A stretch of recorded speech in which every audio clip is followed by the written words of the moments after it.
Today I'm going to talk about one of the most pervasive myths about intermittent fasting. That is, it causes malnourishment. I'm going to show you why this is not true, and it's coming right up. Fasting deprives the body of nutrients. You hear this all the time, but from a scientific standpoint, you have to ask yourself, what nutrients are we so afraid of being deficient in? There's two general categories of nutrients. There's energy, which is like calories, and there's nutrients, which are macronutrients and micronutrients. And those include things like carbohydrates, proteins, fats, as well as micronutrients like electrolytes, vitamins, and minerals. Let's break it down. Are we afraid that we're going to have too little energy? Well, food energy is just calories, so that's generally the point of fasting if you're trying to lose weight or control type 2 diabetes, for example. Because your body has an excess of energy, you want your body to use it up. So we're not depriving the body of energy. We have excess energy and let's use it up. So are we depriving the body of nutrients? We can talk about macronutrients, for example. There's 3 different types of macronutrients. That's the carbohydrates, proteins, and fats. And which one of those exactly are we afraid of being depleted in? Fatty acids? Well, once again, generally people are losing weight when they're fast, and that's the point. So we're not running low on body fat. Is it protein? Again, if you look at most people who are trying to lose weight, they not only have excess body fat, they also generally have excess protein as well. And this is not just muscle. It's also the connective tissue. It's the skin, it's the blood vessels, it's the things that hold everything in place. Studies estimate that people who are overweight have 50 to 80% more proteins than somebody who is normal weight. And of course, they weigh more, and that likely is the reason why. Also, when your body breaks down protein into amino acids, it has the ability to get that back through the urine. If you're not excreting a lot of stools, then you're not going to lose protein through that.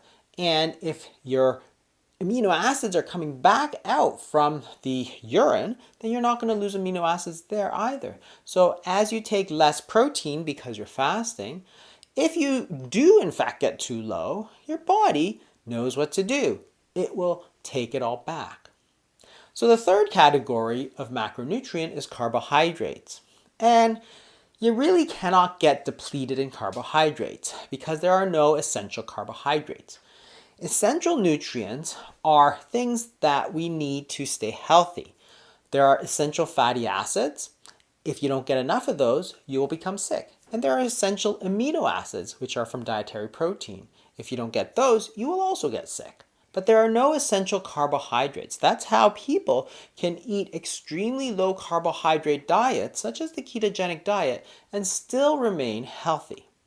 So we've established that the fasting doesn't deprive our body of energy, and it doesn't deprive our body of macronutrients. So what about micronutrients? Micronutrients are vitamins and minerals. If you're worried that you're going to be depleted in vitamins, well, you have to be a bit more specific.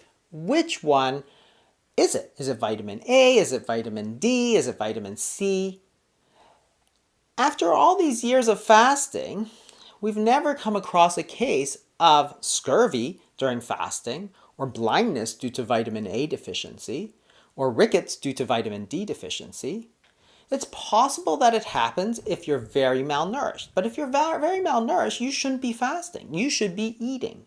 If you're trying to lose weight, then really you have overnutrition, and really you can use some of that because you're not depleted in that. You can also look at the electrolytes like calcium, phosphorus, sodium, magnesium chloride.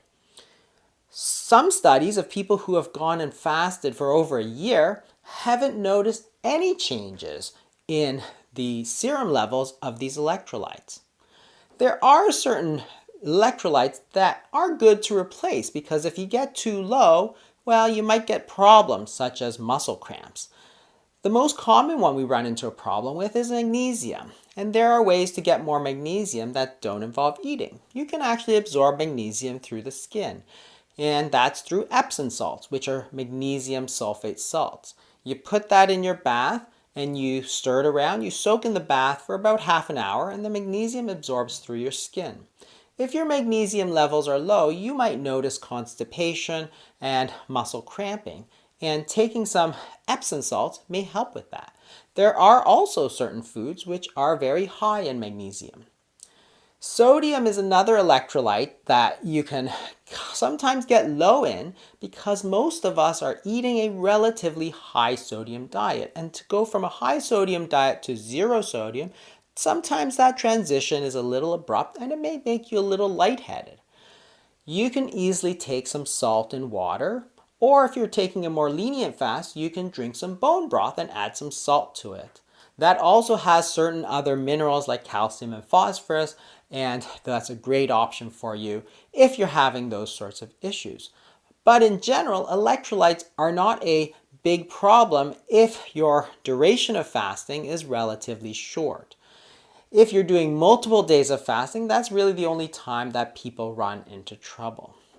If you're really worried about vitamin deficiency, you can easily take a multivitamin, which will replace all of your micronutrients, that is, your vitamins and minerals that you need on a daily basis, and that's not going to break your fast. People often also consider fasting as something unhealthy. This is a very recent phenomenon. Up until about the 70s, fasting was considered something that was very healthy. People would do this and they would call it things like a cleansing or a detoxification because it was healthy once in a while to let your body sort of burn through all that excess calories and other stuff like sugars and stuff that it didn't need. And this sort of cleansing process is good to do every once in a while. And it comes from the realization that we really need to have a healthy feeding and fasting cycle. That is, when we feed, we're taking in calories, we're taking in nutrients. When we fast, we're using those calories, we're using those nutrients. So it's a great balance. You have to feed and you have to fast. If you do too much of feeding, it's not good. Too much fasting is also not good. But now in the last 50 years, the pendulum has switched over where we think we have to eat all the time. People say you should eat 10 meals a day. You should have snacks all the time. Eat small meals constantly throughout the day. What has done is destroyed the feeding and fasting cycle so that we're continually feeding, and in the last 50 years, we've seen an obesity epidemic the likes of which the world has never seen. What we're simply trying to do is put the balance back between feeding and fasting. The very word breakfast in English is the meal that breaks your fast. Well, you can't break your fast if you're not fasting, so it intrinsically explains that we need to have both, and that's part of a healthy diet. So no, it's not unhealthy. No, it's not disordered eating. It's just restoring balance. Another thing people talk about is that fasting is somehow unsustainable, or it's some kind of fad, trendy diet.